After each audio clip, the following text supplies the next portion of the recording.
여러분들 아마 그 파워 게임이라는 그런 표현을 들어보셨을 겁니다.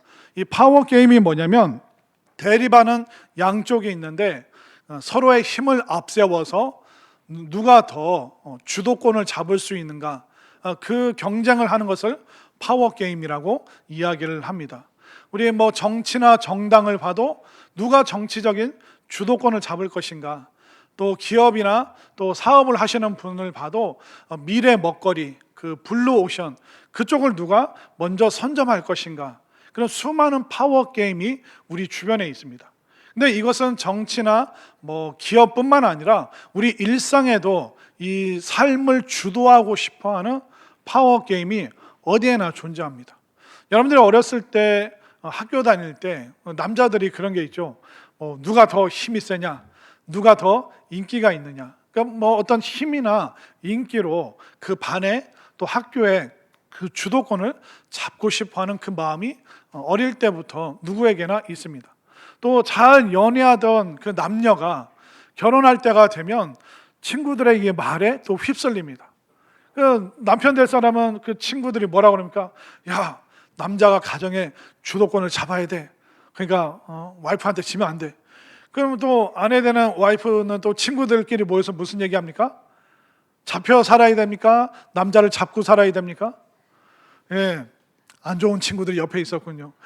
남편은 그냥 휘어 잡아야 된다고. 안 그러면 네가 끌려가면 안 돼. 뭐, 야, 말자야, 순자야, 네가 질 사람이 아니지 하면서 이제 그 사랑해서 결혼하는데도 서로 주도권 싸움을 하게 되어 있습니다.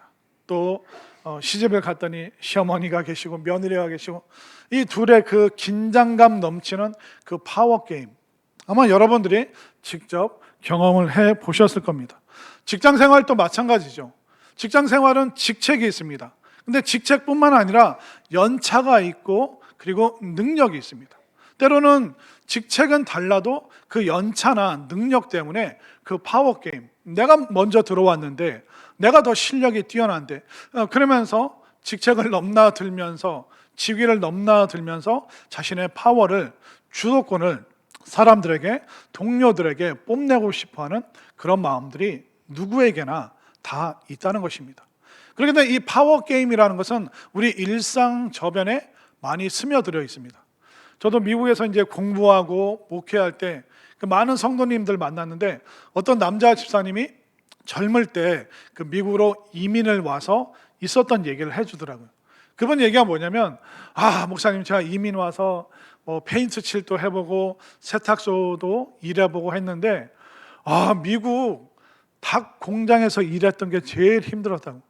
아니, 미국 닭 공장이 뭡니까 했더니 그 닭을 손질하고 이렇게 탁 소분해서 이렇게 뭐 이렇게 팩에 담는 이제 그런 공장이 있었는데, 그게 되게 힘든 공장인데 힘들기 때문에 사람들이 자주 바뀌니까 그 취업 비자를 그 닭 공장으로 해서 했더니 그게 잘 연결이 돼서 미국에 이민을 왔습니다 하면서 닭 공장에서 있었던 얘기를 해주시는 거예요. 그러니까 그 힘든 닭 공장에 갔는데 그 일하는 분들이 30%는 한국 사람, 그리고 70%는 남미에서 올라오신 분들, 그러니까 뭐 멕시코, 베네수엘라, 뭐 아르헨티나, 이제 그런 남미 국가에서 이제 장벽을 넘기도 하고 또 합법적으로 넘어오기도 하고 그런 분들이 있는데, 그러니까 남미에서 온 사람들과 한국에서 온 사람들 차이가 있더래요. 그 차이가 뭐냐면 한국 사람들은 내가 열심히 해서 관리자에게 잘 보여서 내가 다음 달에는 내가 조장이 되고 1년 뒤에는 내가 팀장이 돼야지. 그러니까 한국 사람은 향상심이 있어서 그냥 직원으로 그치는 것이 아니라 조장, 팀장, 어떻게 해서 내가 관리자에게 인정받아야지. 그래서 막 열심히 한다는 거예요. 그래서 근데 남미에서 오신 분들은 조장이나 팀장에 관심이 있을까요, 없을까요? 어떻게 아셨어요? 아무런 관심이 없고 천하태평이고 조장이 되고 팀장이 되면 월급을 더 올려준다는데도 자기들은 그런 거 싫다고. 아니, 왜 그런 걸 싫어하냐? 조원들을 부리고 팀원들을 이끌고 그러면 얼마나 네가 좀 편하겠냐? 월급 오르는 거 안 좋다고. 책임자가 되면 무슨 일에 대해서, 사람에 대해서 책임져야 되는데 우리는 그런 거 싫다고. 그런 복잡한 얘기 하지 말고 지금 쉬는 시간에 나가서 우리 노래하고 같이 춤추자고. 그냥 쉬는 시간에 좀 쉬어야지. 그분들은 그냥 천하태평이라는 거예요. 근데 한국 사람들은 자꾸 뭔가 높은 위치를 향해서 나아가는데, 근데 문제는 뭐냐면 그 닭공장에서 일하시는 그 한국 사람들이 누군가가 조장이나 팀장으로 추천이 되면 박수를 칠까요? 아니면 끌어내릴까요? 소름 끼쳐. 어떻게 아셨어요? 누군가가 이렇게 거론이 되면 관리자한테 한마디 하는 거예요. 저 사람 관리자 보는 앞에서만 잘하고 이게 별로라고. 저분 팀장 시킬 생각이냐고. 생각하는 것보다 별로라고. 한국 사람들끼리 서로 시기하고 질투하고 끌어내리고 거짓말하고 음해하고. 그걸 겪으면서, 그러니까 일이 힘든 게 아니라 사람 때문에, 사람들 사이에 누가 주도권을 잡을 것인가, 이 좁은 사람들, 이 인간관계 속에서 누가 더 파워를 가질 것인가, 그 파워 게임 때문에 자기가 시달리고 지치고 힘들었습니다. 그러니까 일이 힘든 게 아니라 사람들의 그 주도권 싸움 때문에 너무 힘들었습니다. 그러니까 이런 일들은 우리 일상에 어디에나 있다는 것입니다. 그런데 세례 요한도 이 일을 겪고 있네요. 세례 요한을 따르는 사람들이 세례 요한을 막 부추깁니다.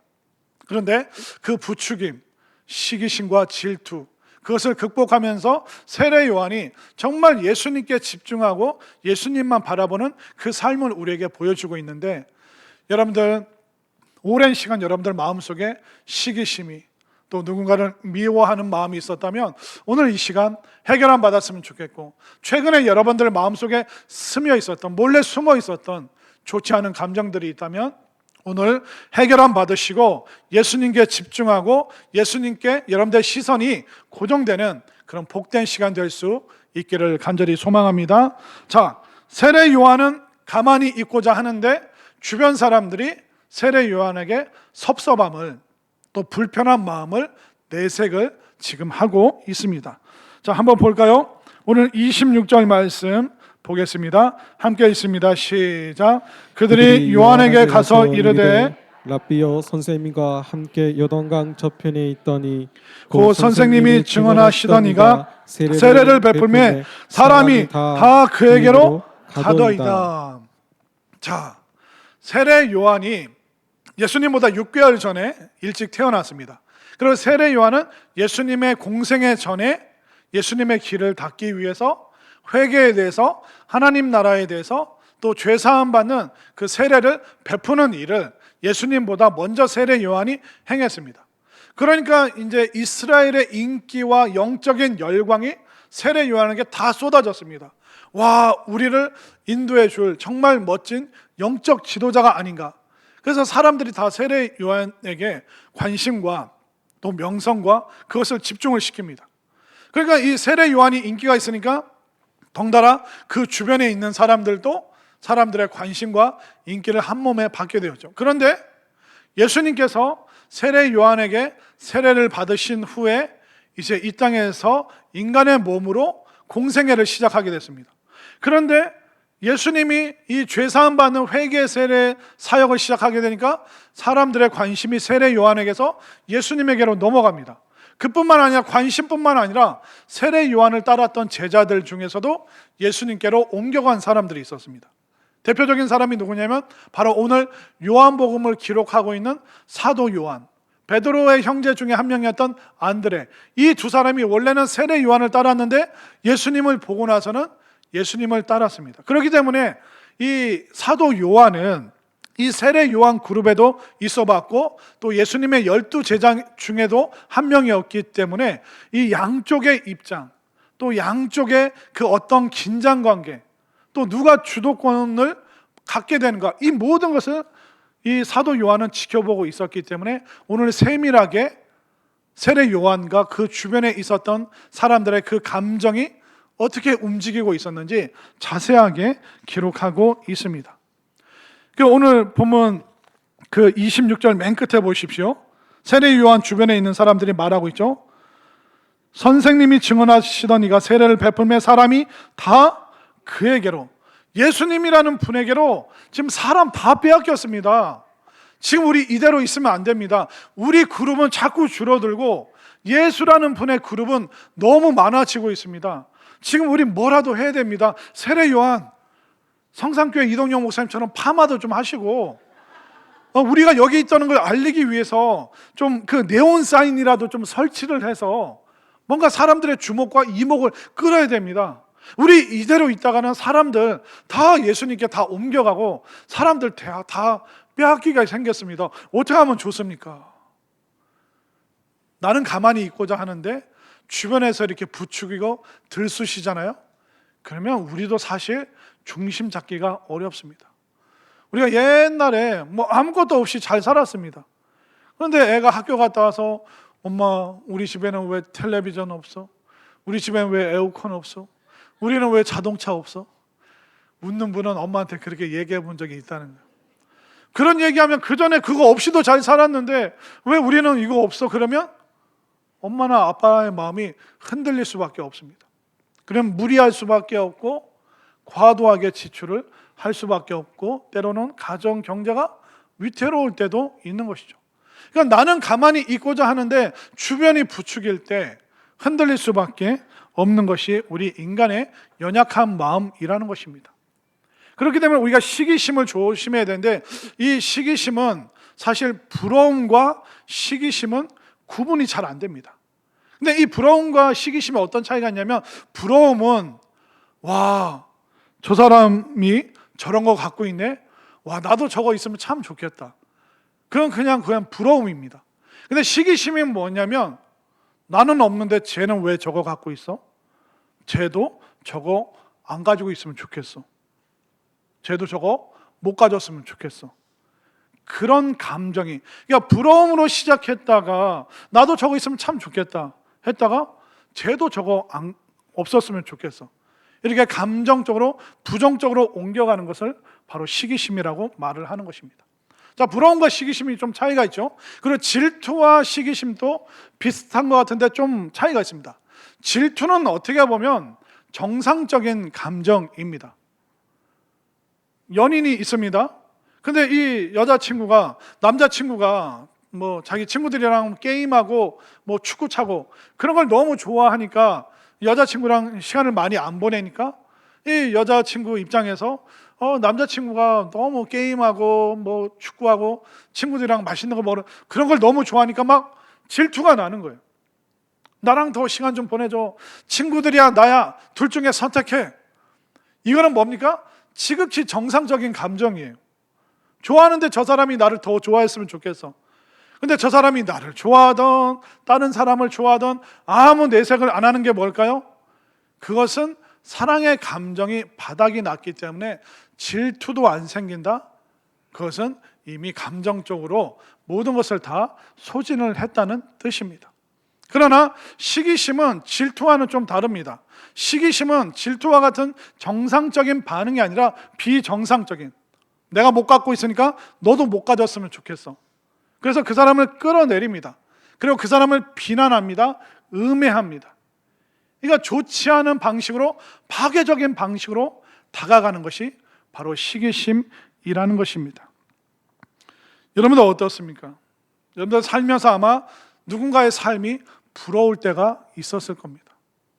저는 이렇게 TV나 이렇게 인터넷 보면 사실 솔직히 세상에서 누가 제일 부럽냐면 맛있는 녀석들, 그거 찍는 사람들이 제일 부러워요.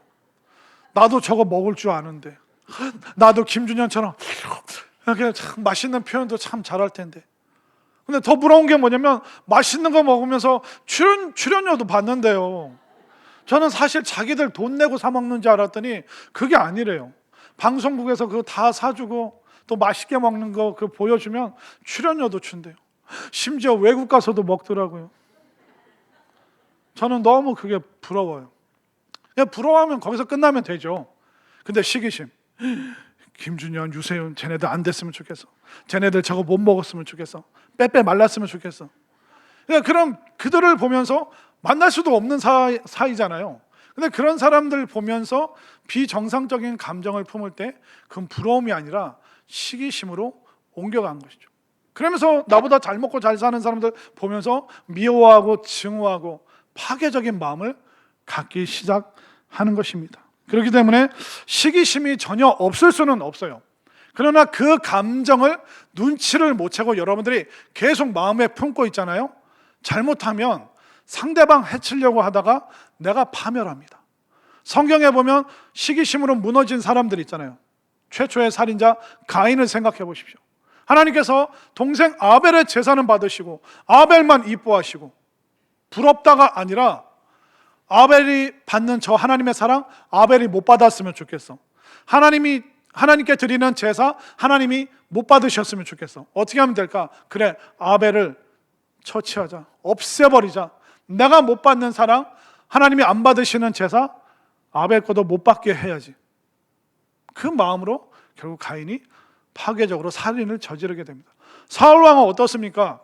최초로 이스라엘의 왕으로 등극되었잖아요. 그러나 다윗이 멋진 장수고 또 다윗이 사울 왕의 사위였습니다. 그런데 골리앗을 무찌르면서 다윗의 인기가 올라가니까 그게 싫은 거예요.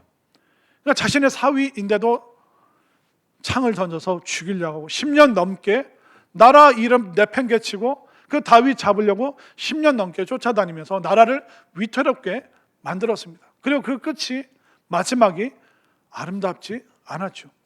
그렇기 때문에 우리가 부러움에서 질투에서 과하게 비정상적으로 시기심까지 넘어가고 그 시기심을 계속 묵상하다 보면 결국 우리를 파괴하게 되는 것입니다. 그런데 이 시기심은 내 속에서 나오기도 하지만 주변 사람들이 부추깁니다.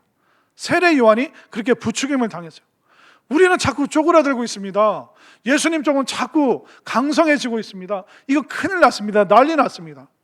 그러나 주변에서 부추기지만 세례 요한은 조금도 요동하지 않습니다.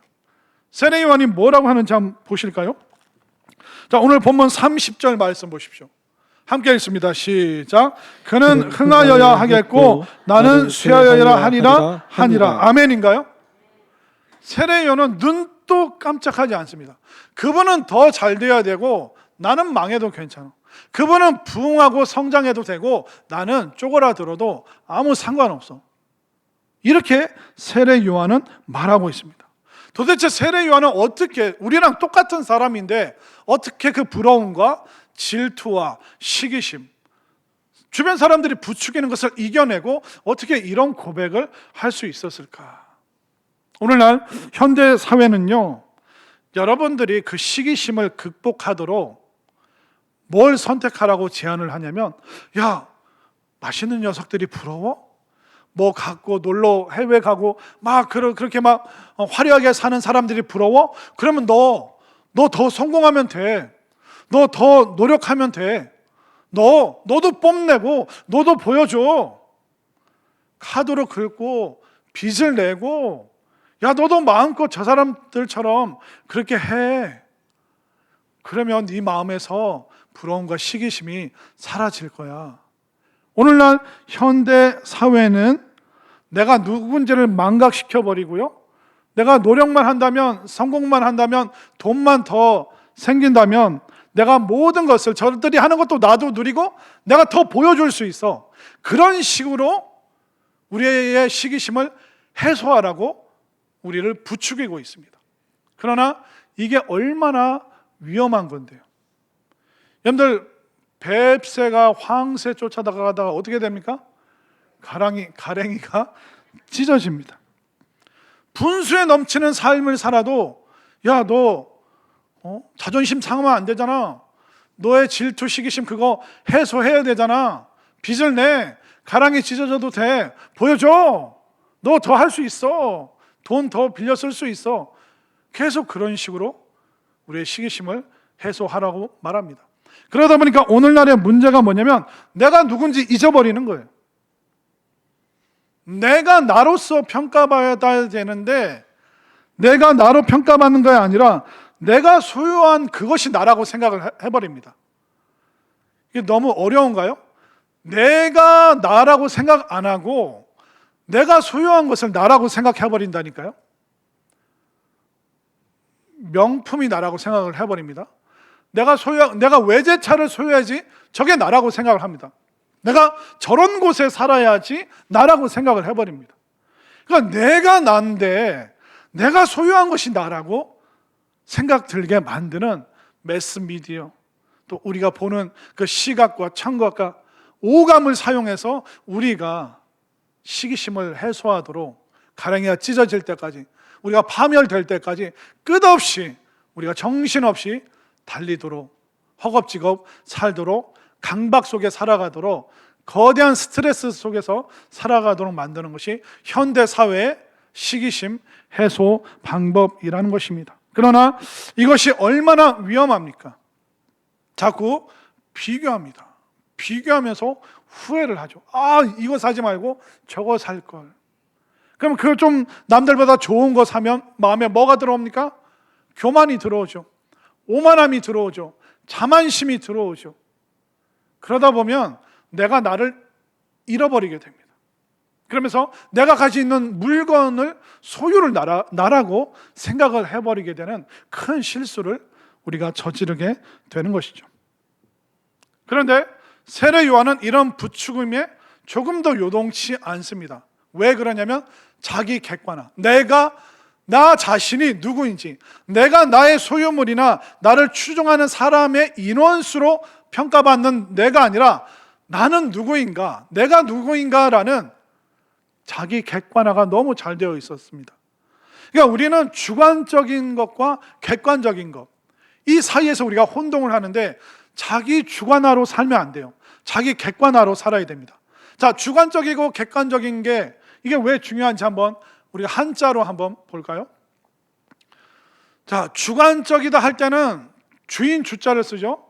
저 주인 주자가 뭐냐면 내 감정, 내 느낌, 내 생각이 진리라고 생각을 해버립니다. 내가 주인이기 때문에 내 감정이 주인이라고 생각합니다.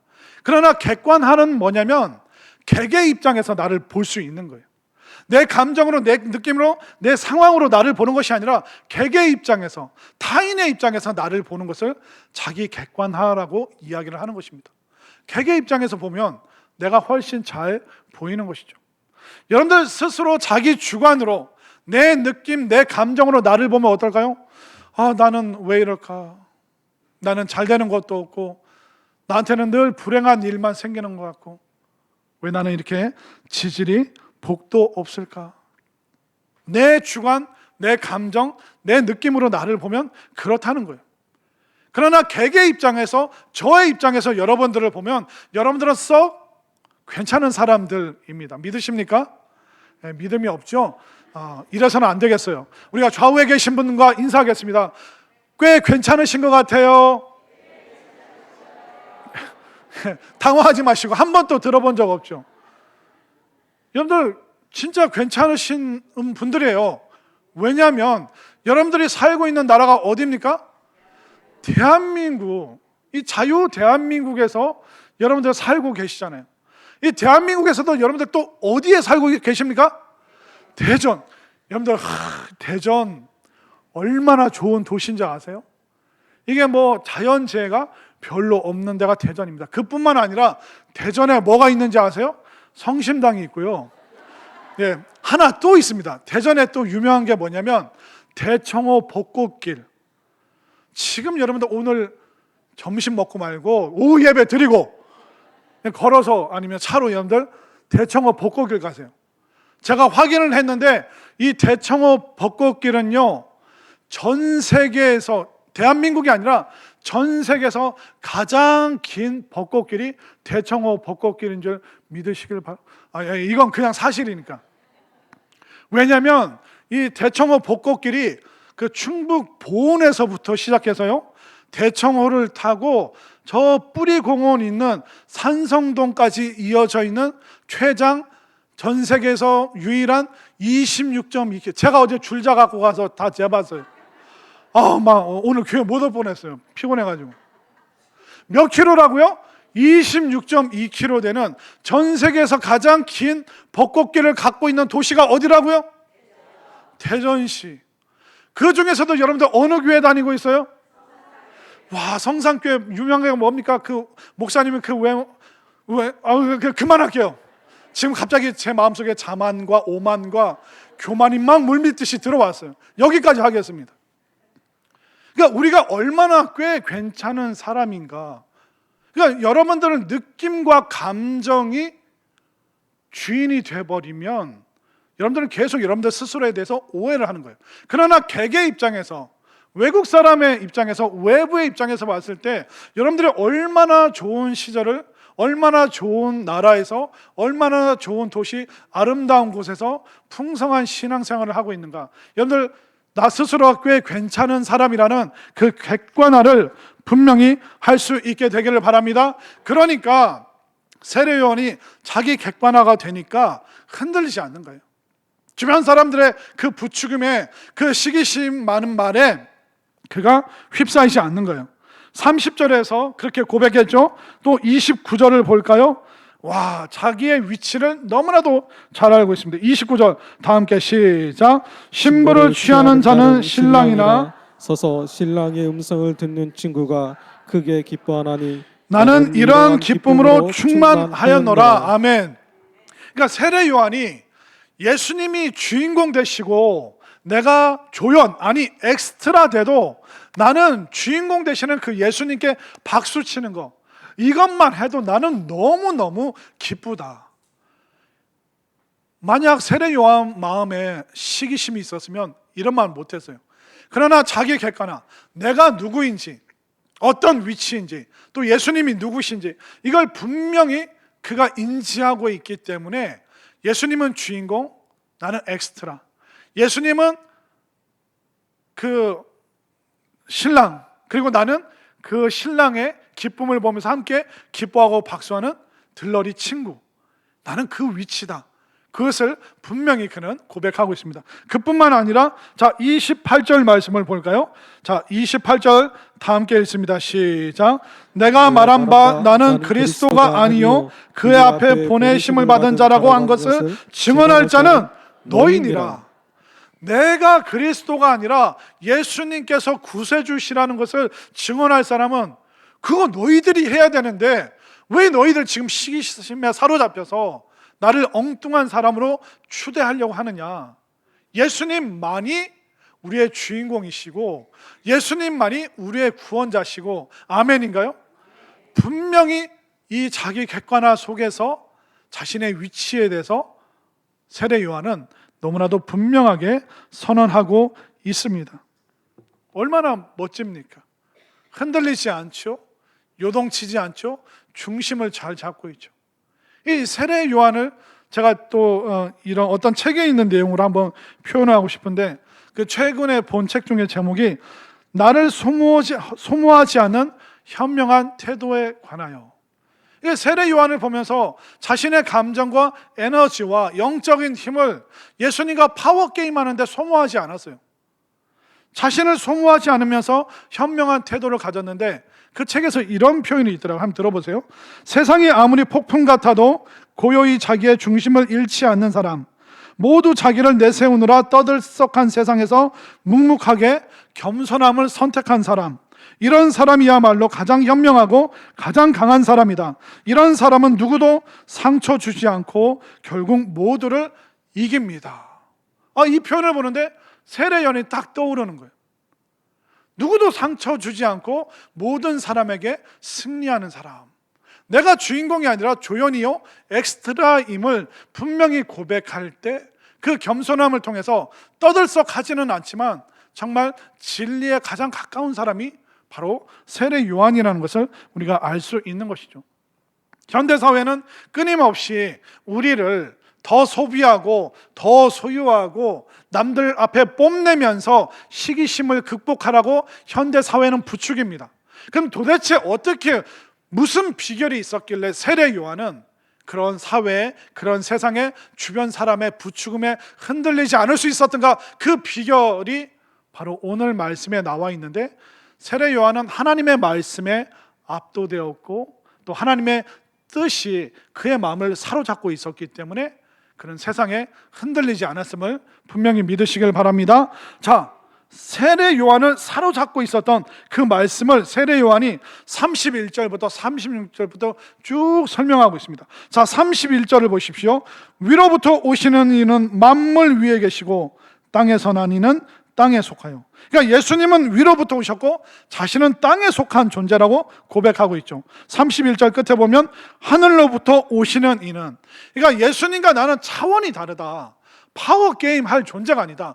예수님과 주도권 싸움 할 수 있는 그런 존재가 내가 아니다. 예수님은 완전히 차원이 다르시다. 34절을 볼까요?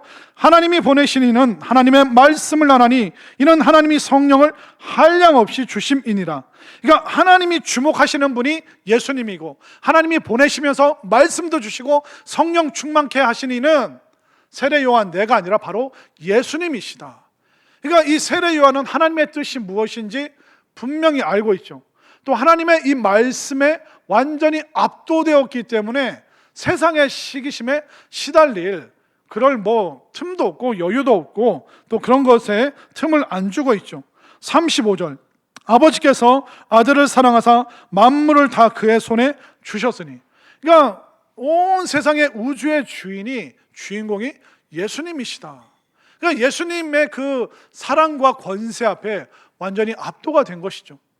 시기심이 끼어들 틈이 하나도 없습니다. 자, 36절 우리 다 함께 읽겠습니다. 시작. 아들을 믿는 자에게는 영생이 있고 아들에게 순종하지 아니하는 자는 영생을 보지 못하고 도리어 하나님의 진노가 그 위에 머물러 있느니라. 아멘. 그러니까 예수님을 잘 믿고 예수님을 잘 따라야지, 예수님에 대해서 오해하고 예수님에 대해서 잘못된 감정을 갖고 그러면 결국 하나님의 진노를 받게 된다. 여기에 대해서 세례 요한은 조금도 주저함 없이 분명하게 자신을 추종하는 사람들에게 얘기하고 있습니다. 나를 주목하지 말고 예수님을 주목해라. 그리고 나는 조연이고 우리는 엑스트라고 예수님이 주인공이시다. 여기에 대해서 끊임없이 이 제자들이 흔들리지 않도록 세례 요한은 힘주어 말하고 있습니다. 사실 이 시기심과 또 질투, 부러움, 이거는 모든 사람들에게 다 있습니다. 이건 목회자들에게도 있습니다. 자, 그러면 목회자들은 시기심을 성도들 보면서 시기심이 생길까요? 아니면 같은 동료 목회자를 보면서 시기심이 생길까요? 그걸 어떻게 하세요? 어떻게 하세요? 맞습니다. 성도들이 잘 되는 건 너무 기뻐해요. 근데 동료 목회자가 잘 되잖아요. 특히 동기 목사님이 잘 되잖아요. 배가 아파서 잠이 안 오는 거예요. 저는 안 그런데 옛날에 1900년대 이게 초반에 영국의 유명한 목사님이 세 분이 계셨습니다. 스펄전 목사님이라는 분이 계셨고, 캠벨이라는 목사님이 계셨고, 마이어라는 목사님이 계셨습니다. 이분들이 정말 영국을 주름잡는 목사님들이셨는데, 그 스펄전 목사님은 워낙 대단한 설교가이기 때문에 비교 불가, 범접 불가. 근데 이 마이어 목사님과 캠벨 목사님이 두 분이 친구였는데, 이 캠벨 목사님이 영국에서 목회하다가 미국의 큰 교회로 청빙을 받아 대서양을 건너 미국 가셨어요. 그러니까 영국에 남아있는 마이어 목사님이 친구 캠벨 목사님을 위해서 그 미국에 있는 교회를 위해서 계속 기도를 했어요. 중보 기도를. 친구니까. 근데 어느 날 미국에 있던 캠벨 목사님이 런던에 있는 웨스트민스터 처치, 영국에서 가장 유석 있고 제일 큰 교회 담임 목사님으로 오신 거예요. 친구 목사님이. 그날부터 이 마이어 목사님이 친구 캠벨 목사님 위해서 중보 기도했을까요? 안 했을까요? 어떻게 아셨어요? 그날부터 기도가 딱 끊기더래요. 그러면서 시기심이 생기더래요. 그 시기심을 조금 부드럽게 표현하면, 하나님, 나는 스펄전 목사님처럼 탁월한 설교가도 아니고 내 친구 캠벨 목사처럼 권위 있는 힘 있는 그런 목회자도 아니고, 하나님, 나는 바보 같은 그런 어리석은 정말 부족한 쓸모없는 목회자입니다. 내 교회는 저분들보다 교회도 작고. 어느 순간 이분이 시기심에서 막 우울증과 막 미움과 복잡한 감정으로 자기가 주체를 못하더래요. 친구 캠벨 목사님 너무 잘 되니까, 제일 큰 교회 담임하고 있으니까. 그래서 기도해, 하나님, 시기심을 걷어가 주시옵소서. 시기심을 사라지게 하고. 근데 몇 달을 기도해도 시기심이 안 사라지더래요. 근데 어느 순간 하나님이 마음에 깨닫게 하시대요. 마이어, 시기심을 걷어가게 해달라고 기도하지 말고 네 친구 캠벨 목사와 웨스트민스터 교회를 위해서 축복하며 기도해라. 그래서 사실 처음에는 마음이 움직이지 않았지만 하나님, 친구 캠벨을 목사를 축복합니다. 웨스트민스터 교회를 축복합니다. 하기 싫은데 계속 축복하다 보니까 어느 순간 마음이 확 트이면서 그 시기심으로부터 자유함을 얻었대요. 그러면서 이제 이 캠벨 목사님이 그 본인의 부끄러운 모습을 교회 성도들에게 고백을 했습니다. 뭐라고 고백을 했냐면, 그 설교 중에 자기가 이제 그런 기도의 내용이 이제 남아 있는 게 있습니다. 잘 들어보세요. 하나님, 캠벨 몰간 목사님의 교회를 축복해 주셔서 사람이 가득 채워지게 하옵소서. 그래서 그 웨스트민스터 교회에 들어갈 자리가 없어서 사람이 남거든 우리 교회에 보내주시옵소서. 성도들에게 자기가 그렇게 기도했다라고. 여러분들, 우리 웨스트민스터 처치가 가득 차면 앉을 자리 없으면 남는 성도 우리 교회에 오니까 우리 캠벨 목사님과 웨스트민스터 교회를 우리 축복하자고. 그러면서 그 설교 중에 본인이 시기심에 사로잡혔고 정말 힘들었고 그 과정들을 가감없이 설교한 내용들이 여전히 남아 있습니다. 시기심으로부터 자유로운 사람 없습니다. 왜 내 자식은, 왜 우리 남편은, 왜 우리 집안은, 왜 내 부모는, 왜 내 인생은, 우리는 늘 그런 마음에서 자유할 수가 없습니다. 우리가 내 감정으로, 내 의지로 이거 벗어나고 싶다? 안 됩니다. 여러분, 정말 힘들고 어렵고 부러움의 대상이 아니라 시기심의 대상이 있다면 그 사람 그냥 축복해 버리십시오. 그 사람의 삶을, 인생을 축복해 버리시기를 바랍니다. 그리고 이 세례 요한처럼 하나님의 말씀으로 여러분들의 마음을 가득가득 채우시기를 바랍니다. 우리가 지금 시기심으로 막 눈이 뻘겋게 될 이유가 하나도 없습니다. 우리가 하나님의 말씀에 압도되지 않고 우리가 하나님의 뜻이 우리를 사로잡지 않잖아요. 그럼 우리는 시기심 때문에 이리저리 흔들릴 수밖에 없습니다. 지금 우리가 채워야 될 소망과 기도와 꿈이 무엇입니까? 하나님, 내가 등대가 되게 해주시고, 하나님, 내가 방주가 되기를 원합니다. 하나님, 내가 소원의 항구가 되기를 원합니다. 시기심이 있는 사람은 이런 기도를 못해요. 그러나 하나님의 말씀에 압도되고 하나님의 뜻이 그 마음속에 가득한 사람은 그 기도를 등대가 되길 위해서, 방주가 되길 위해서, 항구가 되기 위해서 그렇게 결단하고 살아갈 수 있다는 것을 분명히 믿으시길 바랍니다. 여러분들은 수십 년 동안 아니면 최근에 사로잡고 있는 그 시기심들, 그게 있다면 이제 그 시기심에 압도되지 마시고 하나님의 뜻과 하나님의 말씀과 예수 그리스도의 그 십자가 사랑에 완전히 압도되어서 십자가 앞에 무릎 꿇을 때 세상에 무릎 꿇지 않는 그 놀라운 승리의 마음, 승리의 감정으로 살아갈 수 있는 우리 모두가 될 수 있기를 간절히 소망합니다.